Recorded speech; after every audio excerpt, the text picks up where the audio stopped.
If you're interested in partnering with Magical Storybook English Nanny Bedtime Stories or wanting to know more about sponsorship opportunities, then visit our website www.magical-storybook.com. You can also download free read-along books to accompany our fairy tales.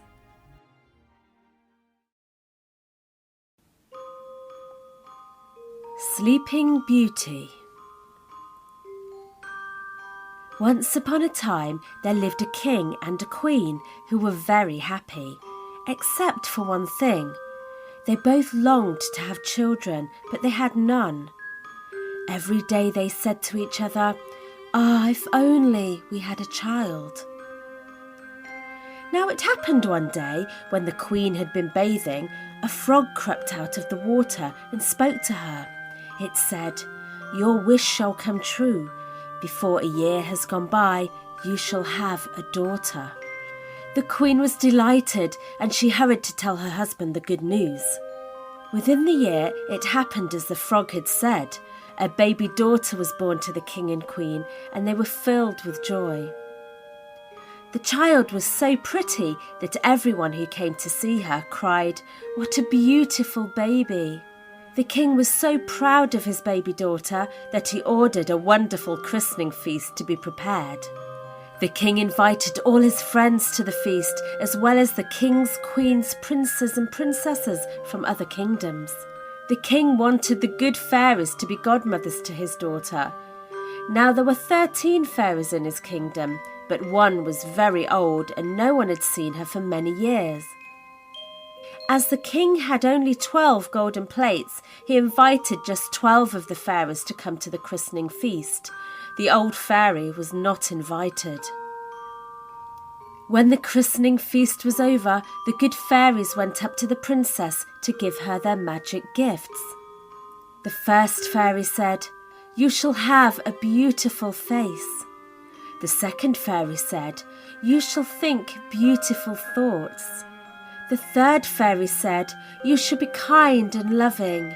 The fourth fairy said, "You shall dance like a fairy." The fifth fairy said, "You shall sing like a nightingale."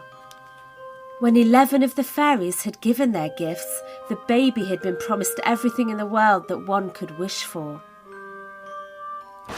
At that moment, the 13th fairy suddenly arrived. She was furious because the king had not invited her to the feast.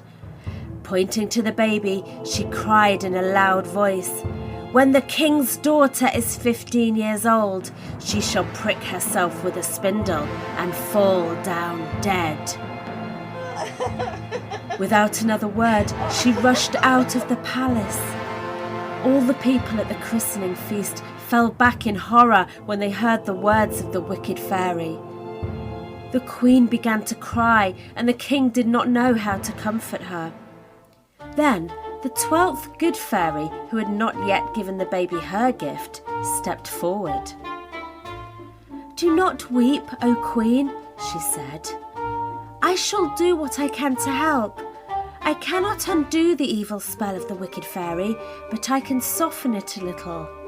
"The princess will prick herself with a spindle," went on the 12th fairy, "but she shall not die.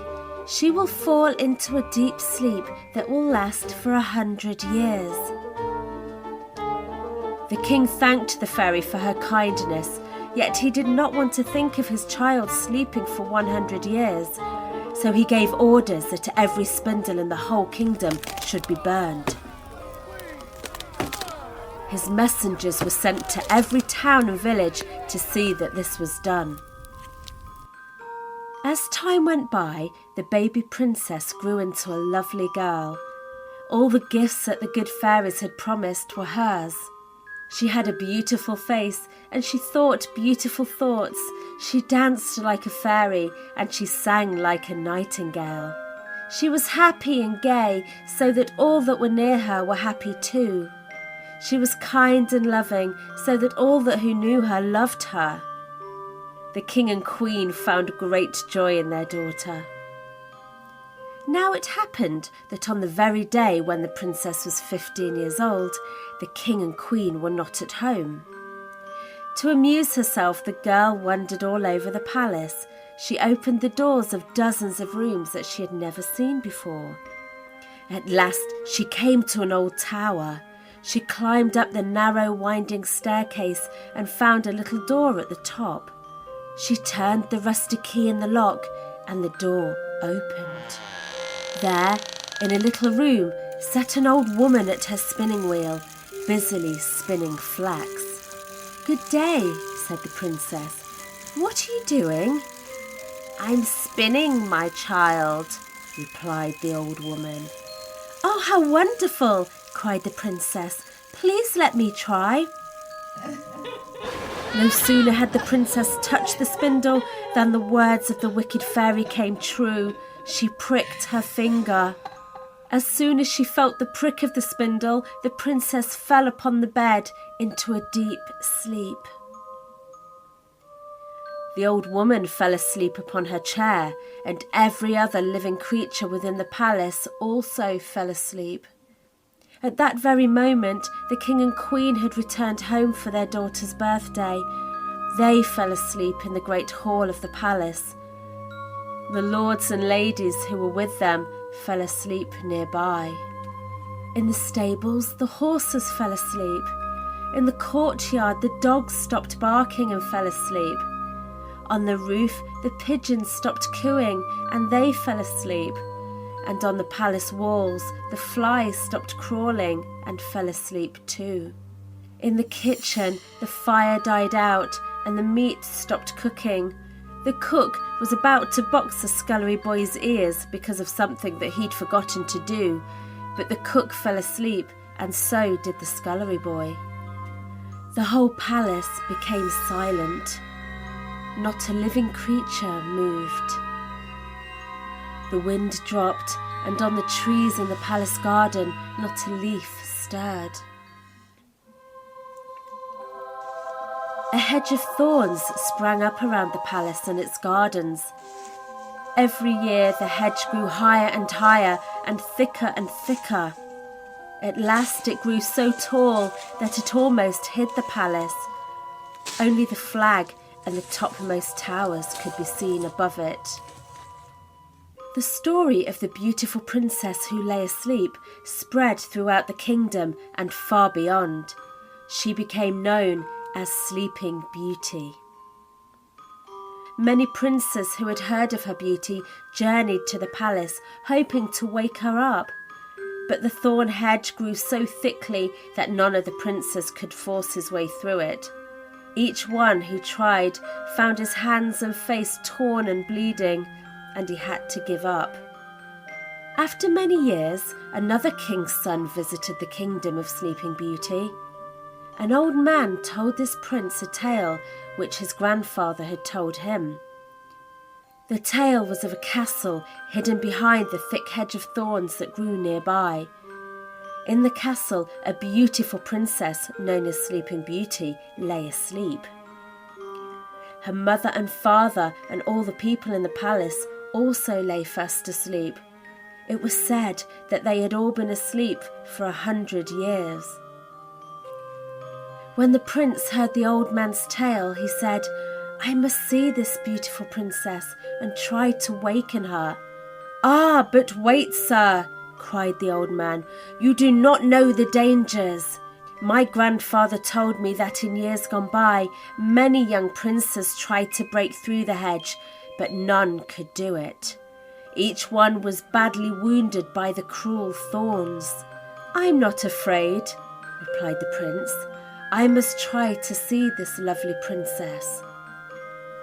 Now it happened that the very day on which the prince arrived was exactly 100 years after Sleeping Beauty had fallen asleep. The evil spell of the wicked fairy had come to its end. As the prince began to push against the hedge of thorns, every thorn turned into a lovely rose. The hedge opened of its own accord to let him pass through. And as he passed, the hedge of roses gently closed again behind him.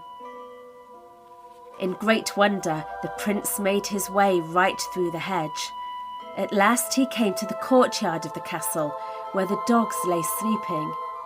He looked up at the roof of the palace, and there the pigeons sat asleep with their heads tucked under their wings. The prince wandered into the stables, and there he found the horses all standing asleep. Not a sound was to be heard in the whole of the palace. Next, the prince went into the palace kitchen. There he saw the flies asleep on the wall. The fire was out and the meat was half cooked. The cook stood asleep with his hand stretched out towards the scullery boy. The scullery boy had fallen asleep just as he was running away from the cook. The kitchen maid was sitting asleep at the table, ready to pluck a chicken for dinner. The prince walked further into the silent palace until at last he came to the great hall. There the king and queen sat asleep on their thrones. Around them their lords and ladies sat sleeping. All was so quiet that the prince felt he should tiptoe in case he wakened the sleepers. He wandered along the corridors and up flights of stairs. He looked in all the rooms he could find, but nowhere did he see Sleeping Beauty. At last, the prince came to the foot of the highest tower. He began to climb the narrow, winding staircase. When he reached the door at the top, he pushed it gently open and stepped into the small room. There, on the bed, lay sleeping the most beautiful maiden he had ever seen. The prince could not take his eyes from her face. For a long time he looked at her in wonder, then he bent over and gave her a kiss. At that moment, Sleeping Beauty opened her eyes and gave the prince a wonderful smile. Then she sat up, quite wide awake. The prince gave her his hand and she stood up. Together they went down the narrow, winding staircase, along the corridors, down the main staircase and into the great hall. The king and queen awoke from their sleep. They were overjoyed to see their daughter awake and well, and they welcomed the prince who had broken the spell. Then the lords and the ladies in the great hall awakened, and the whole palace began to stir. In the kitchen the fire began to burn, and the meat began to cook. The maid began to pluck the chicken. The scullery boy ran off before the cook could box his ears. In the courtyard the dogs awakened and began to bark. In the stables the horses were stirring, and the pigeons on the roof awakened and flew away. The palace had come to life again after its sleep of 100 years, and everyone in the palace was both astonished and delighted. And around the palace the high hedge vanished. A wonderful wedding feast was prepared. The handsome prince was married to Sleeping Beauty, and they lived happily ever after.